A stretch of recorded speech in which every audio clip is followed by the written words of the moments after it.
मैं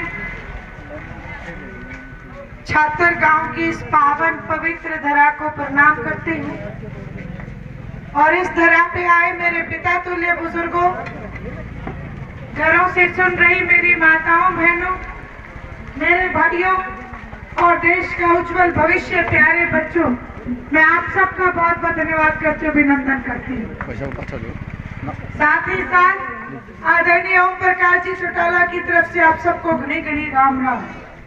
उन्होंने आपके लिए राम राम भेजी है और संदेश भेजा है कि जल्द ही वो स्वस्थ होकर आपके बीच में आने का काम करेंगे। इंडियन नेशनल लोकदल का पूरा परिवार आज आपके बीच में है।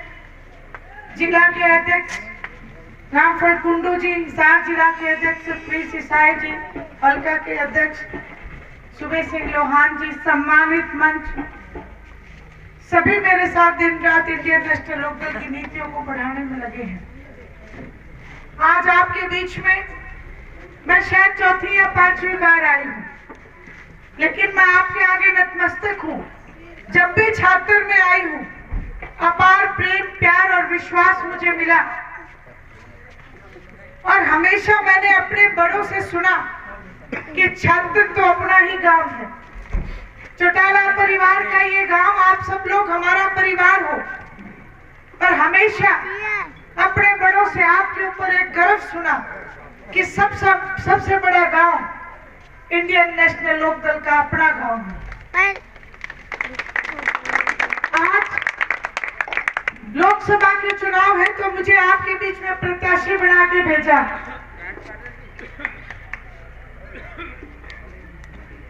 मैं आदरणीय चौधरी ओम प्रकाश जी चौटाला का धन्यवाद करती हूँ कि आप सबके लिए मुझे प्रत्याशी के रूप में आपकी लड़ाई लड़ने का जो बीड़ा मुझे दिया है। मैं आप सबसे एक बात का विश्वास दिलाती हूँ कि ये जो लड़ाई हमारी आज फसल और नस्ल की है, उस लड़ाई को दबंगता से लड़ने का काम करूंगी। प्रत्यक्ष को प्रमाण की जरूरत नहीं होती। हिंदुस्तान में हरियाणा एक बहुत छोटा सा राज्य है। हमारे पास 10 लोकसभा की सीटें हैं। पूरे हिंदुस्तान में 543 सीटें हैं।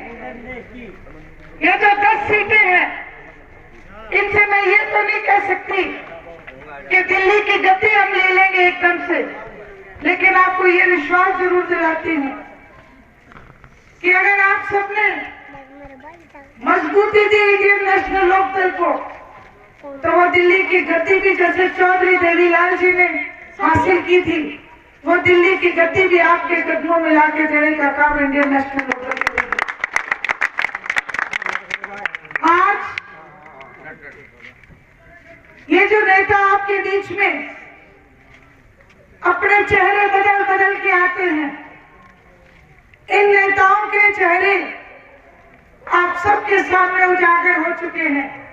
13 महीने तक जो आपने लड़ाई लड़ी, किसान का मेरा वर्ग जो बॉर्डर पे बैठा था, उस समय इनके चेहरे सबके आपके सामने उजागर हुए। 4200 से ज्यादा MLA MP हैं और किसान ने पहली बार इतिहास में जनता के आगे डिमांड करी थी कि इस बार ये कुर्सी छोड़ के हमारे बीच में आ जाओ, ताकि हमारी ये जो काले कानूनों की लड़ाई है, इसमें हम जीत की तरफ बढ़े और हमारे आंदोलन को मजबूती मिले। बड़े अफसोस की बात कि आप लोगों के वोट से ली हुई कुर्सी आप लोगों के लिए छोड़ी नहीं गई इनसे।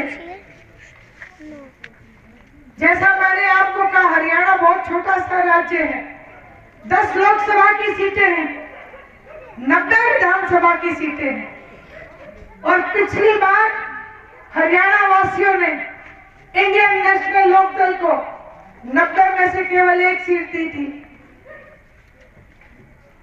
आप खुद सोचो कि आपको भूख बहुत जोर से लगी हो और थाली थाली में एक ही रोटी हो, उस एक रोटी को छोड़ने का काम अगर किसी ने किया अपनी कुर्सी से त्याग पत्र अगर किसी ने दिया, 4200 से ज्यादा एमएलए एमपी थे, लेकिन इस्तीफा केवल अभय सिंह जी चौटाला ने दिया।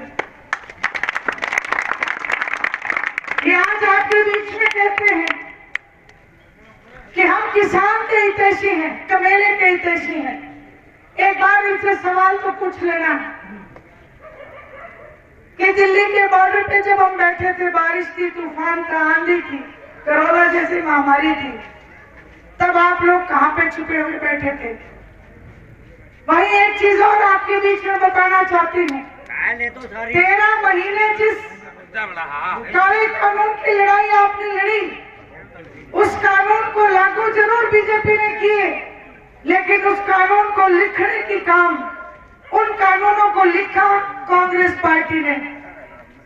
6 दिसंबर 2012 6 दिसंबर 2012 का दिन, जिस समय मनमोहन सिंह जी देश के प्रधानमंत्री थे, ये कानून कांग्रेस पार्टी लेके आई थी। जितेंद्र सिंह हुड्डा ने लोकसभा में खड़े होकर बयान दिया था कि ये कानून इतने बढ़िया है कि किसान के खेत के आलू 2-2 फुट के हो जाएंगे।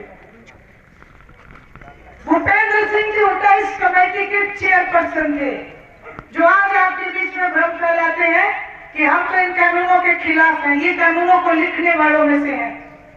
उस समय ये कानून इसलिए लागू नहीं हुए क्योंकि क्षेत्रीय दलों का बहुमत था। कांग्रेस क्षेत्रीय दलों के बहुमत से सरकार चला रही थी।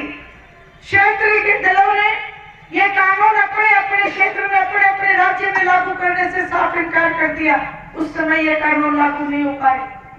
भारतीय जनता पार्टी के शातिर नेताओं को ये बात समझ में आई, पूरे हिंदुस्तान में तांडव मचा के रख दिया, हर राज्य के क्षेत्रीय दल को तोड़ने की एक मुहिम चला दी, और इस मुहिम का शिकार हरियाणा प्रदेश भी हुआ।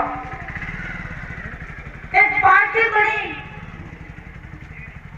आप लोगों को धोखा देने के लिए, आदरणीय चौधरी ओम प्रकाश जी चौटाला के पीठ में छुरा घोंपने का काम किया।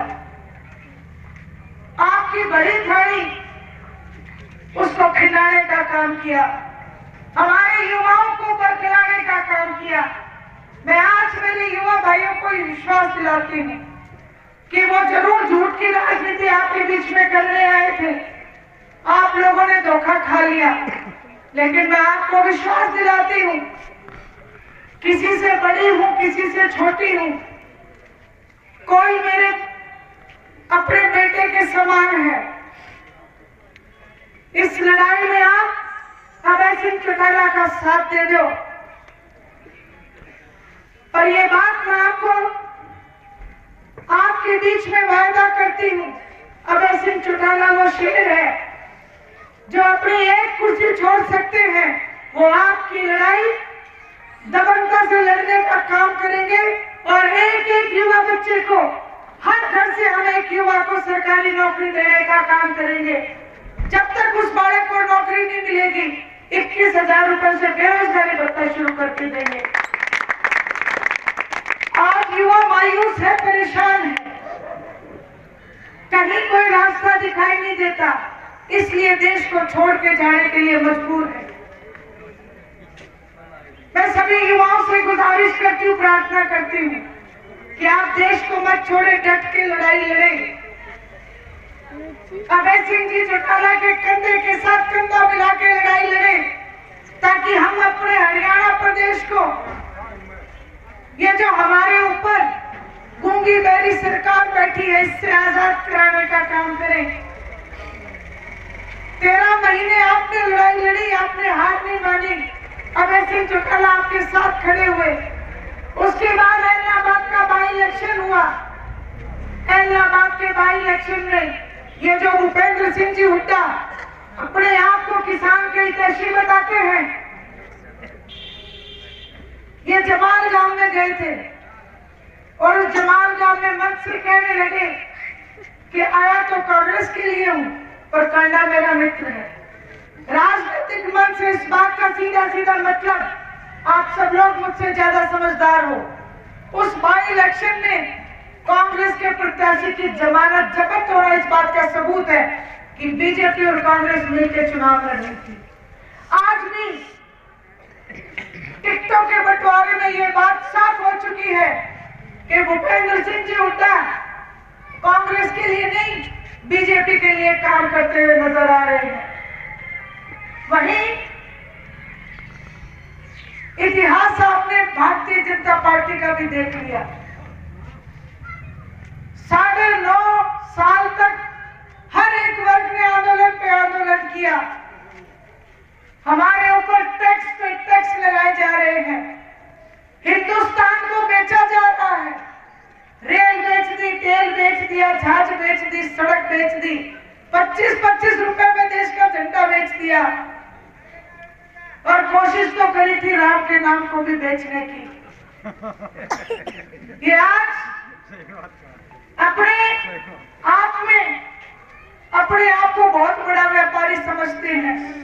मैं हरियाणा प्रदेश से कहूं कि उठो, जागो और खड़े हो जाओ, क्षेत्रीय दल को मजबूत बनाओ। कहते हैं ना कि अगर मुकदमा जीतना है तो अपना वकील मजबूती से खड़ा कर दो। और जिस दिन आपने ये वकील मजबूती से बना लिए, आपने ये भी इतिहास देखा है इंडियन नेशनल लोकदल का कि जब जब आपने इंडियन नेशनल लोकदल को मजबूत बनाया है, बदले में इंडियन नेशनल लोकदल ने आप सबके लिए काम किया है। जच्चा बच्चा की स्कीम, कन्यादान राशि, बुढ़ापा पेंशन, जहां एक तरफ ये सरकार आपके ऊपर टैक्स पे टैक्स लगाती है, चौधरी देवीलाल जी ने टैक्स माफ कराने का काम किया। रेडियो पे टोकन लगता था, साइकिल पे टोकन लगता था, तंबाकू पे टैक्स लगता था। ये सारे टैक्स माफ कराने का काम चौधरी देवीलाल जी ने, इंडियन नेशनल लोकदल ने किया।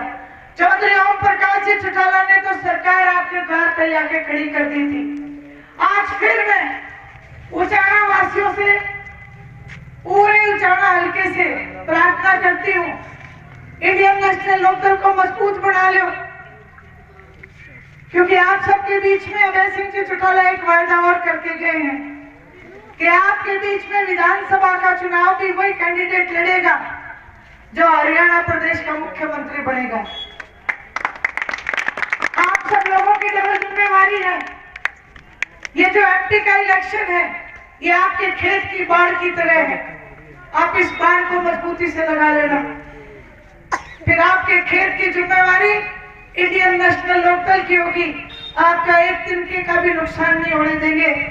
आपके हकों की रक्षा करेंगे, आपके हकों की लड़ाई लड़ेंगे और आपको उस लड़ाई को जीत के भी लाके देने का मेरा आपसे वायदा है।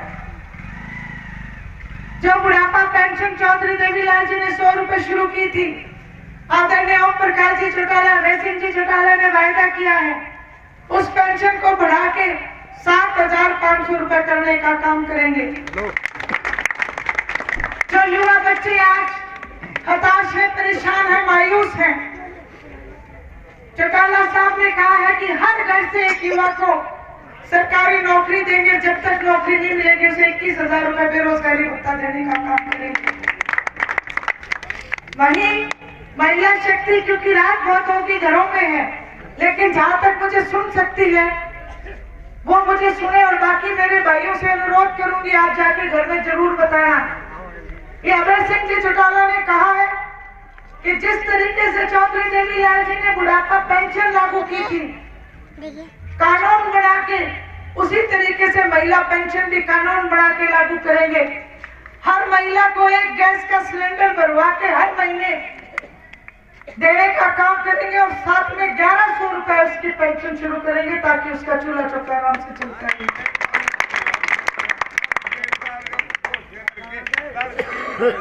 ये जो मीटर चलते हैं, इन मीटरों को उखाड़ के फेंक देंगे। आपके घरों में ऐसे मीटर लगाएंगे जिनका बिल 500 से ज्यादा नहीं आएगा। मैं एक बात और कहती हूँ, आज हर जगह एक बात सारे मुझसे प्रश्न पूछते हैं और ये कहते हैं कि आप जो बात कहोगे उसे पूरा करोगे कि नहीं, क्योंकि पिछली जो मैंने आपको कहा एक लूट की पार्टी बनी थी, उन्होंने सब के सब विश्वास तोड़ने का काम किया है। मैं आपको विश्वास दिलाती हूँ, आदरणीय अभय सिंह जी चौटाला जुबान के धनी है। जो भी अब बातें मैंने आपके बीच में कही उनको पूरा करने का काम करेंगे। आप सब ने मेरी बात सुनी, आप सबका बहुत बहुत धन्यवाद, आभार। राम राम सबको।